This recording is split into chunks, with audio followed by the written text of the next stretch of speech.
everyone, this is the second lecture of C language and currently अब हमको जल्दी जल्दी कोर्स पढ़ाना है। मैंने पहले बोला था क्या, जो ज़्यादातर चैनल्स पढ़ाती है आपको सी लैंग्वेज में, मुझे वो सब नहीं करना। मतलब मैं ज़्यादा डीप में बेसिक्स के अंदर नहीं जाने वाला, मैं वो ही सिर्फ आपको सिखाऊंगा जो आपको प्रोग्राम में यूज़ करने के लिए ज़्यादा हेल्पफुल होगा।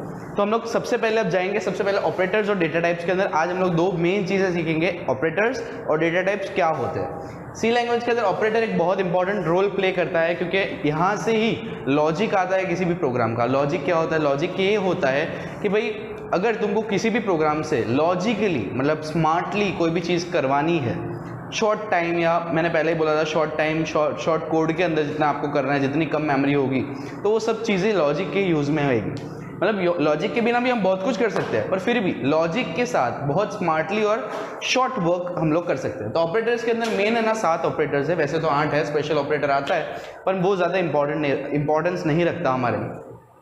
सबसे पहले ऑपरेटर्स में 7 मेन ऑपरेटर्स है, arithmetic, relational, logical, bitwise, assignmental, increment और डिक्रीमेंट ऑपरेटर और कंडीशनल ऑपरेटर्स। ये हर एक का अलग ही इंपॉर्टेंस है, हर एक अलग में यूज़ होते हैं। कभी कभी कुछ ऑपरेटर्स एक साथ भी बहुत सारे यूज हो सकते हैं। और करेंटली मैं बोलूँ सबसे पहले हम लोग आज सीखेंगे अरिथमेटिक। अरिथमेटिक क्या होता है? तो भाई नेक्स्ट स्लाइड। तो हम लोग देखते हैं कि अरिथमेटिक ऑपरेटर क्या होता है। Arithmetical operator includes the mathematical and simplification symbols like plus, minus, division, multiplication, modulo. ये वैसे तो परसेंटेज साइन हम लोग नॉर्मली बोलते हैं, पर यहाँ पे हम लोग इसको सी लैंग्वेज के अंदर हम लोग इसको मॉड्यूलो बोलेंगे, या फिर किसी भी लैंग्वेज में हम लोग इसको मॉड्यूलो यूज़ करते हैं। और ऐसे दूसरे साइंस भी है, पर ये ज़्यादातर साइंस किस लिए काम में आता है? कैलकुलेटर, या फिर कहीं ना कहीं हम लोग देखते हैं कहीं ना कहीं बड़े बड़े मल्टीप्लिकेशन सम्स और जो हम लोग करवाना चाहते हैं कोड में जो अपने आप हो जाए, राइट, हमसे पूछे बिना या फिर हमसे पूछ के वो अपने आप अपना रिजल्ट दे दे, इसलिए हम लोग ये सारे सिम्बल्स यूज़ करते हैं अरिथमेटिकल ऑपरेटर्स के अंदर। भाई नेक्स्ट स्लाइड कर जो। दूसरी चीज़ हम लोग यहाँ पे देखेंगे that is the data types. मैं एक और चीज़ यहाँ पे बोलना चाहूँगा कि अगर आप लोग ये वीडियो देख रहे हो तो एक अच्छी हैबिट रखना नोट्स बनाने की, बिकॉज मेरा पर्सनल एक्सपीरियंस है कि हम लोग जब एक लैंग्वेज से ज़्यादा सीखते हैं ना, तो कहीं ना कहीं बहुत सारी चीज़ें हम लोग भूल जाते हैं, क्योंकि हम लोगों ने इसलिए तो कंप्यूटर्स बनाए कि वो हमारे लिए याद रखें, हम क्यों हर चीज़ याद रखें, पर हमें कहीं ना कहीं रिकॉल करने के लिए हम लोग इसका नोट्स बनाना ज़्यादा इंपॉर्टेंट है। सो इसका नोट्स बनाते रहना। दूसरी चीज़ यहाँ पे हम लोग डेटा टाइप्स देख रहे हैं। डेटा टाइप्स हर जगह पे यूज़ में क्यों आते हैं और डेटा टाइप्स क्या होता है। अब देखो एक अच्छी चीज़ बताऊँ, जो सी लैंग्वेज है ना, हमारी सारी जो वर्ड्स, नंबर्स, ये सारी चीज़ें जो होती है जो हम लोग कहीं ना कहीं यूज़ करते हैं डेली लाइफ के अंदर, उसको एक क्लासिफिकेशन दे दिया इन लोगों ने। क्लासिफिकेशन मतलब नंबर्स को अलग कर दिया, वर्ड्स को अलग कर दिया, ओके, सिंपल लेटर्स को अलग कर दिया, सिंबल को अलग कर दिया। तो हर एक चीज़ का एक क्लासिफिकेशन दे दिया है, तो उसके लिए वही कमांड यूज़ होगा। तो अब हम लोग देखते हैं कि सबसे पहला जो होता है वो है इंटीजर्स। इंटीजर सबसे पहला डेटा टाइप है, दैट इज सिर्फ और सिर्फ नंबर्स। अब हम लोग बचपन से पढ़ते आ रहे हैं इंटीजर क्या होता है, इसलिए मेरे को बोलने की जरूरत नहीं है ये चीज़, पर फिर भी इंटीजर्स क्या होता है? सिर्फ और सिर्फ नंबर्स, भले नेगेटिव हो पॉजिटिव हो, कोई भी नंबर जो आता है वो इंटीजर के अंदर। इसके अंदर एक स्पेसिफिक रेंज होती है 36 minus 36,000 two plus 37,000 something like that, पर उसकी अभी तो हमको कोई जरूरत नहीं है सिंपल प्रोग्राम्स के अंदर। एडवांस के अंदर मैं आपको ये चीज़ बताऊंगा कि उसकी हर एक चीज़ की एक रेंज होती है टिपिकल।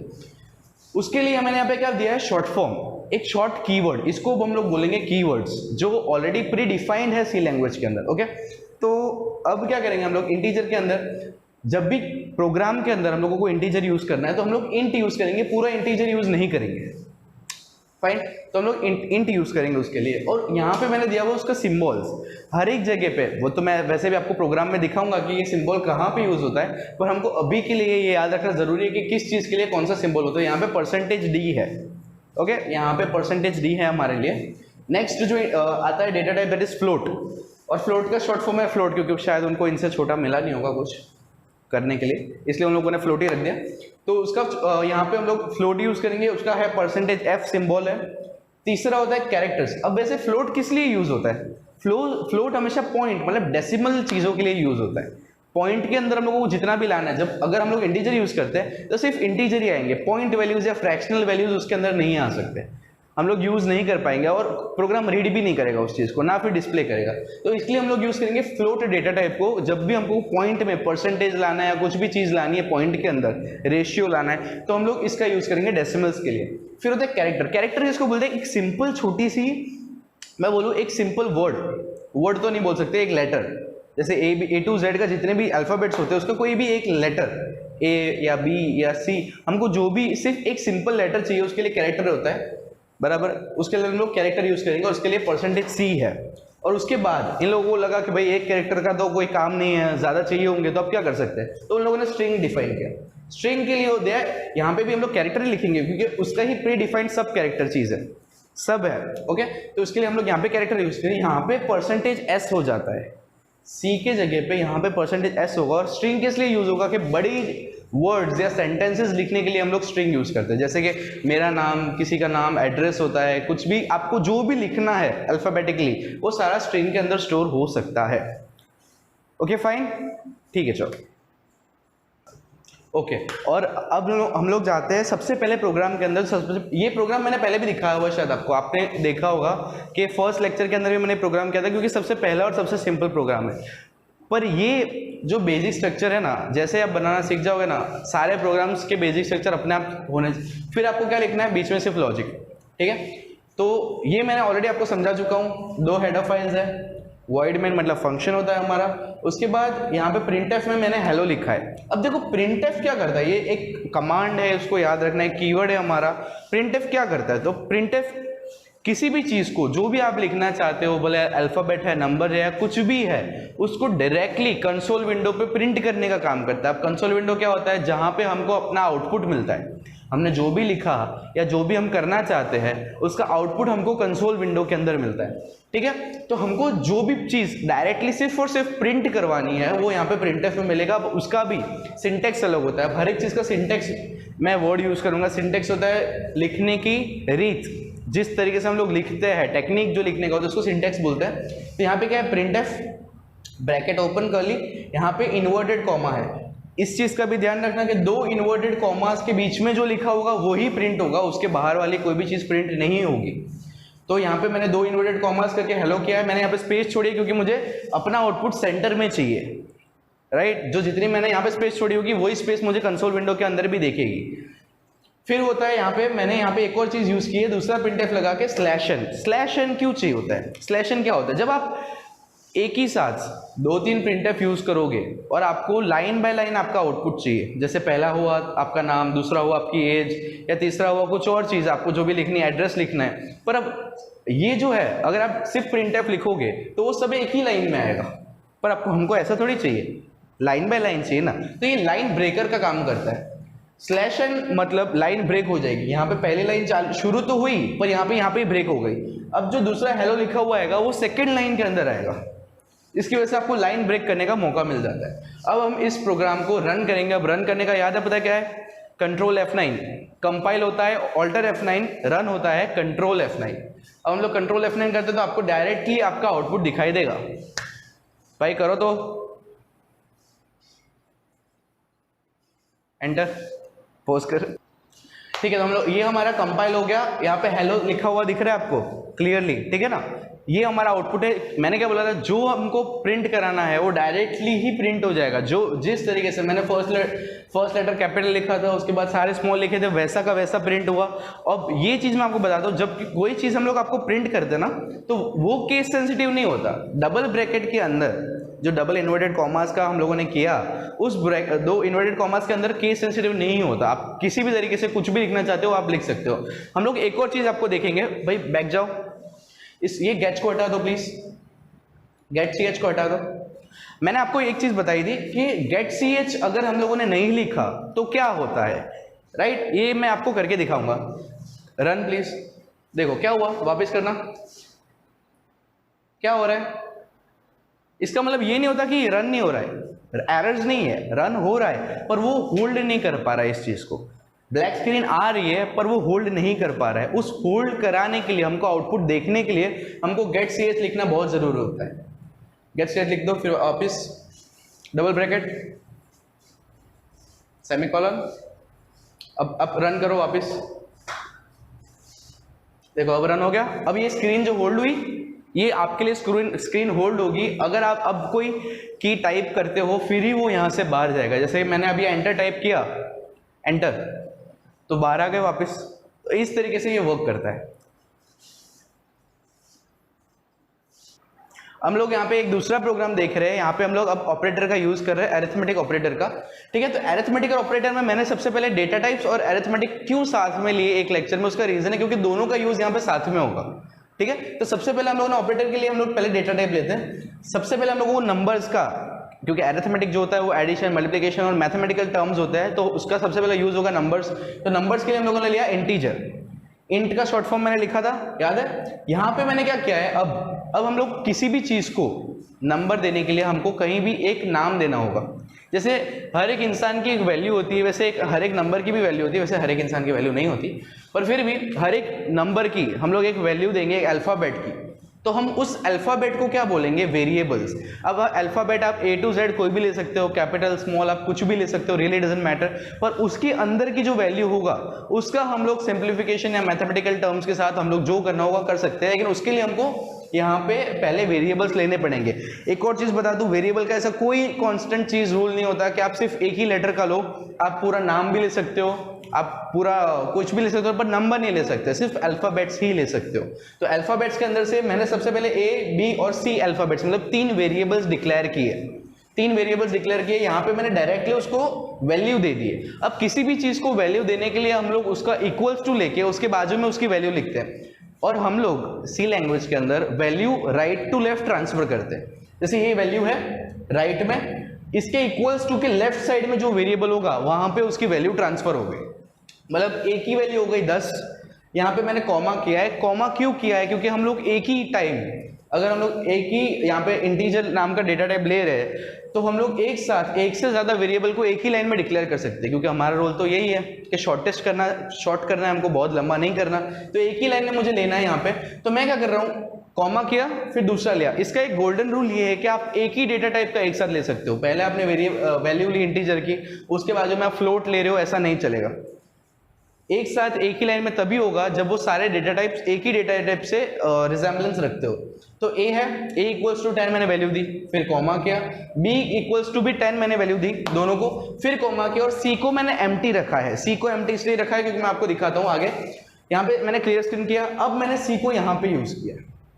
अब मैंने अभी आप वापस याद करोगे मैंने क्या बोला था कि हम लोगों को C लैंग्वेज के अंदर राइट टू लेफ्ट रीड करना है। तो राइट में क्या लिखा है मैंने, A प्लस B, मतलब A के अंदर जो भी वैल्यू हुई, A की वैल्यू 10 है, B की वैल्यू भी 10 है, तो अब A की वैल्यू प्लस B की वैल्यू हो गई 20, और 20 की वैल्यू इक्वल्स टू होके कहाँ पे गई, C पे। मतलब 20 यहाँ दोनों का एडिशन होने के बाद उसकी जो वैल्यू होती है वो सेव कहाँ पे होगी, वो होगी C के अंदर। मतलब हमको जो डिजायर्ड वैल्यू चाहिए होती है उसके लिए हमको थर्ड वेरिएबल लेना पड़ता है यहाँ पे।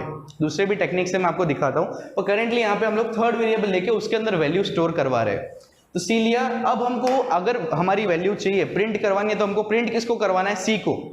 ठीक है, तो यहाँ पे हम लोगों ने क्या किया, printf एज यूजुअल ब्रैकेट, यहाँ पे थोड़ी स्पेस ली है। अब यहाँ पे मैंने एक और चीज यूज की, दैट इज सिंबल। मैंने बोला था आपको कि सिंबल की यूज मैं आपको दिखाऊंगा बाद में। सिंबल हम लोग किस लिए यूज करते हैं, printf के अंदर मैंने बोला था कि हर चीज आप जैसी लिखोगे वैसी की वैसी वहां पे प्रिंट होगा। पर अब ये कहाँ पे डिसाइड करना कि हमारी जो भी वैल्यू हम लोगों ने लिखी वो वैल्यू पूरी स्क्रीन में कहाँ पे लिखी हुई आनी चाहिए, इसलिए हम लोग वहां पे सिंबल यूज करते हैं। आप जहां पे ये %d लिखा हुआ आएगा वहां पे ही आपकी वैल्यू होगी। जैसे यहाँ पे मैंने स्पेस छोड़ी है, उसके बाद %d लिखा है, तो जब हम लोग कंसोल में जाएंगे तब हमारा थोड़ा स्पेस जाएगा, उसके बाद %d की जगह पे C की वैल्यू स्टोर होगी, मतलब लिखा हुआ आएगा, प्रिंट होगा। उसके बाद यहाँ पे मैंने कॉमा किया और उसके बाद C लिखा। C यहाँ पे हमको जिस चीज की वैल्यू, जिस वेरिएबल की वैल्यू हमको डिस्प्ले करनी है, प्रिंट करवानी है, वो हम लोग यहाँ पे लिखेंगे इन्वर्टेड कॉमास के बाहर। इन्वर्टेड कॉमास कंप्लीट किया, उसके बाद मैंने यहाँ पे कॉमा यूज किया, उसके बाद मैंने उस वेरिएबल का नाम लिखा जिसकी वैल्यू मुझे प्रिंट करवानी है। फिर वहाँ पे नॉर्मली कर्ली ब्रेसेस क्लोज और फिर सेमीकोलन। अब हम अगर इसको हम लोग क्या कहते हैं, कंसोल पे जाते हैं, रन करते हैं, तो भाई रन करो तो भावसार जी, तो हमको इसकी वैल्यू क्या मिलेगी, 20। यहाँ पे दिख रही है 20, थोड़ा कट हो रहा है कोई बात नहीं, पर इसकी वैल्यू यहाँ पे अगर आप ये प्रोग्राम करोगे, एंटर दबाओ तो आपको 20 मिलेगा, इसकी वैल्यू आपको 20 मिल जाएगी। ऐसे ही हम लोग अब मैं दूसरी टेक्निक्स यूज कराने जा रहा हूँ। जितने भी ऑपरेटर्स हम लोग एक साथ यूज करेंगे वो भी अलग टेक्निक्स है, तो मैं अलग टेक्निक आपको फटाफट दिखाता हूँ। यहाँ पे हम लोगों ने एक और प्रोग्राम लिया है, और आपको दिखाता हूँ मैं करंटली यहाँ पे पूरी स्क्रीन नहीं दिख रही है, ऊपर मैंने हेडर फाइल्स लिखी हुई है पर मैंने यहाँ पे पूरी स्क्रीन नहीं दिखा हुई क्योंकि हमारा लॉजिक नहीं दिख रहा था। एक और चीज़ मैंने आपको शायद याद दिलाया था कि दो चीज़ें, पहला लॉजिक जो होता है वो हार्ट होता है या फिर बोल दो कि ब्रेन होता है कोडिंग का, और हमको उसको जितना छोटा हो सके उसको करने की कोशिश करनी चाहिए। तो लास्ट टाइम मैंने आपको दिखाया था दैट इज लॉजिक था, पूरे प्रोग्राम में लॉजिक से एक ही लाइन का था, C = A + B।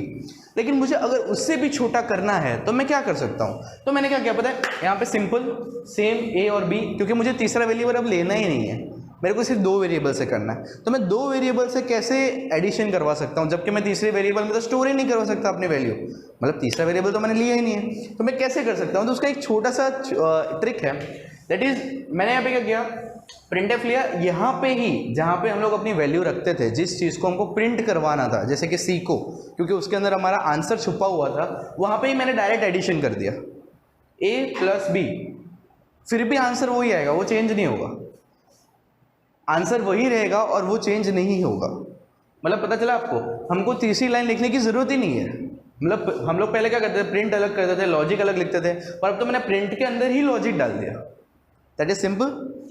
मैंने यहाँ पे बहुत सारे लाइन लिखी हुई है, यहाँ पे सारे एडिशन, मल्टीप्लिकेशन, सब्सट्रैक्शन, डिवीजन और मॉड्यूलो, ये सारे मैंने यहाँ पे बारी बारी करके दिखाए, तो सबके आंसर एक साथ आएंगे, आपको देखने मिलेंगे अभी करंटली। सबसे पहले एडिशन, फिर सब्सट्रैक्शन, फिर मल्टीप्लिकेशन, फिर डिवीजन। अब ये मॉड्यूलो क्या है, और यहाँ पे हम लोगों को C लैंग्वेज में मॉड्यूलो परसेंटेज साइन डिफरेंट क्यों है, हम लोग उसको क्यों परसेंटेज नहीं बोलते और मॉड्यूलो क्यों बोलते हैं, और उसका यूज़ क्या है।